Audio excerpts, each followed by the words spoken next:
আজকের রেসিপিটার নাম দিলাম হেলদি এগ প্যান। ফ্রাইং প্যানে দিয়ে দিচ্ছি 2 থেকে 3 চামচ সানফ্লাওয়ার অয়েল। আপনারা চাইলে ঘি বা বাটারও দিতে পারেন। তেল ভালো করে গরম হয়ে গেলেই দিয়ে দেব রসুন কুচি আর কাঁচা লঙ্কার কুচি। সেটার থেকে ফ্লেভার বেরোতে শুরু করলেই দিয়ে দেব পেঁয়াজ কুচি। 2 থেকে 3 মিনিট হাই ফ্লেমে ভালো করে ভেজে নিয়ে দিয়ে দিলাম টমেটো কুচি। এবার হাফ চামচ মতো নুন দিয়ে ভালো করে নাড়িয়ে চাড়িয়ে নিয়ে ঢাকা দিয়ে দিলাম টমেটোটা সেদ্ধ হওয়ার জন্য। টমেটো থেকে জল ছাড়তে শুরু করলেই দিয়ে দেব 1 চামচ গোলমরিচ গুঁড়ো, 1 চামচ অরিগ্যানো, হাফ চামচ জিরে গুঁড়ো আর 2 চামচ মতো টমেটো কেচাপ। এগুলো খুব ভালো করে মিশিয়ে নিয়ে আবারও ঢেকে দিলাম কিছুক্ষণের জন্য।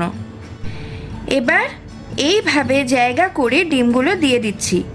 আমরা এখানে 7টা ডিম নিয়ে নিয়েছি। ডিমগুলো দিয়ে মিডিয়াম ফ্লেমে কিছুক্ষণের জন্য ঢেকে দিতে হবে। তারপর ঠিক এই রকম দেখতে হয়ে গেলে দিয়ে দেব চিজ স্লাইস আর ধনেপাতা কুচি। চিজগুলো মেল্ট হয়ে গেলেই আমাদের হেলদি এগ প্যান তৈরি।